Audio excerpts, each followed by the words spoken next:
बाबरी ढांचे पर सबसे पहले चढ़ने वाले कार सेवक की अनसुलझी कहानी, जो आज भी सीबीआई के लिए है लापता। सीबीआई अब तक ढूंढने में रही है असमर्थ। बाबरी मस्जिद के विवादित ढांचे को कार सेवकों ने 6 दिसंबर 1992 को गिरा दिया था। ढांचे पर सबसे पहले चढ़ने वाले कार सेवकों में इंदौर के यशवर्धन शामिल थे। उन्हें आज तक सीबीआई की टीम ढूंढ रही थी। अयोध्या में रामलला की प्राण प्रतिष्ठा हो चुकी है। लगभग 500 साल बाद रामलला भवन में विराजे हैं। मंदिर निर्माण के पीछे राम भक्तों का कड़ा संघर्ष है। कई लोगों ने अपने जीवन का बलिदान दिया है। इसकी शुरुआत वर्षों पहले हुई थी और 6 दिसंबर 1992 को बाबरी मस्जिद गिरा दी गई। इस दौरान लाखों कार सेवक अयोध्या पहुंचे थे। इसमें कई कार सेवकों की जान भी चली गई। अपने साथियों के साथ ढांचे पर सबसे पहले चढ़ने वाले शख्स का नाम यशवर्धन था, जो इंदौर रामबाग के निवासी थे। भले ही आज राम मंदिर को बनता देख हर कोई खुश है, लेकिन यशवर्धन आंदोलन के बाद से लापता है। यशवर्धन को उनके साथियों और परिवार के सदस्यों ने भी खोजा, लेकिन कोई जानकारी नहीं मिली। उस समय यशवर्धन महज 16 या 17 साल के ही थे। आंदोलन में शामिल होने वह देवेंद्र पेंडसे के साथ गए थे। पेंडसे उस समय बजरंग वाहिनी के संयोजक थे। देवेंद्र पेंडसे के मुताबिक उस समय मैं बजरंग वाहिनी का संयोजक था। मुझे प्रशिक्षित युवाओं को ले जाने की जिम्मेदारी मिली थी। मैं 150 प्रशिक्षित युवाओं को 10 दिन पहले अयोध्या लेकर पहुंच गया था। यशवर्धन भी मेरी ही टीम में शामिल थे। हम लोगों ने वहां 10 दिन तक रेकी की। वहां की महिलाओं ने हमें भोजन कराया, लेकिन आखिरी दिन महिलाओं ने हमारी टीम के लोगों का टिक्का किया और कहा कि आज कुछ करके ही आना। इसके बाद हम सभी आंदोलन स्थल पहुंच गए। कार सेवकों के मन में ढांचे के प्रति आक्रोश था। 6 दिसंबर को सभा चल रही थी, तभी कार सेवक ढांचे पर चढ़ गए। मुरली मनोहर जोशी, लाल कृष्ण आडवाणी जैसे बड़े नेता तो ढांचा तोड़ने से मना कर रहे थे, लेकिन साध्वी रिंतबरा सहित अन्य संतों ने एक धक्का और दो बाबरी ढांचा तोड़ दो का नारा देकर सभी में जोश भर दिया। कार सेवकों ने विवादित ढांचे को कुछ ही घंटों में ध्वस्त कर दिया। ढांचे पर सबसे पहले चढ़ने वालों में इंदौर के रामबाग निवासी यशवर्धन ही थे। यशवर्धन तीसरी बार अयोध्या आंदोलन में शामिल होने पहुंचे थे। ढांचे पर चढ़ने के बाद वह गिरे तो उनके पैर में चोट लग गई।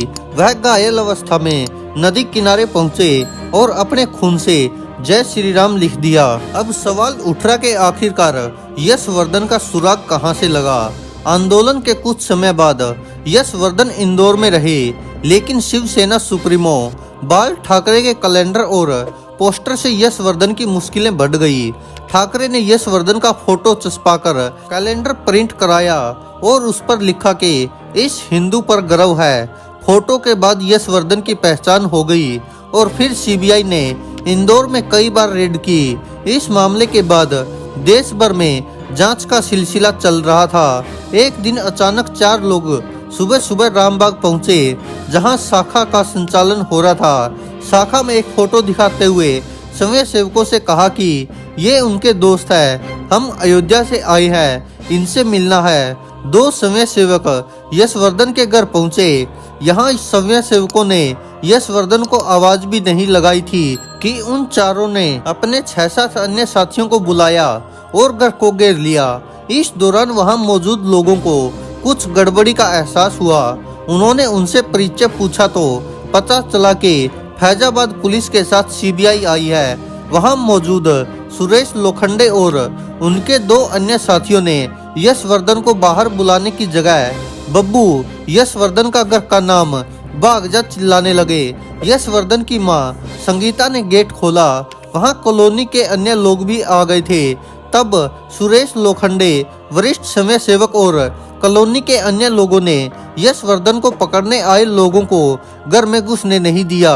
इसके बाद यशवर्धन को उनके साथी देवेंद्र अपने साथ स्कूटर पर शहर लेकर कई बड़े बड़े लोगों के पास मिलाने के लिए लेकर पहुंच गए थे। लेकिन यहाँ सिर्फ लक्ष्मण सिंह गौड़ ने उनकी मदद की और साथ देने का भरोसा दिया था।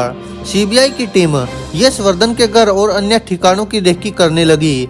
तब यश ने अपने घर से दूरी बना ली। जिस फोटो को लेकर सीबीआई यशवर्धन की तलाश कर रही थी वह शिवसेना का पोस्टर था। इस पोस्टर पर बाला साहेब ठाकरे ने लिखवाया था कि इस हिंदू पर गर्व है। जानकारी है कि इसके बाद ठाकरे ने रामबाग के एक खटीकर परिवार के सदस्य के जरिए यशवर्धन से बात की थी और उन्हें मुंबई आने को कहा था, लेकिन यशवर्धन ने इससे इनकार कर दिया और कहा कि मैं सिर्फ हिंदू हूँ और हिंदू ही रहना चाहता हूँ, मैं किसी पार्टी से नहीं जुड़ूंगा।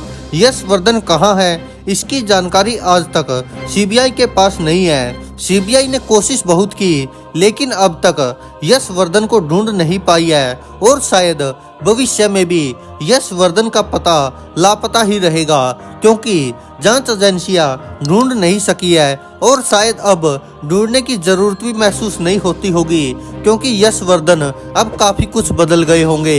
लेकिन शायद सीबीआई भी नाकाम रही है अब तक कार सेवक यशवर्धन को ढूंढने के लिए, जिन्होंने बाबरी मस्जिद के ढांचे पर सबसे पहले कदम रखा था।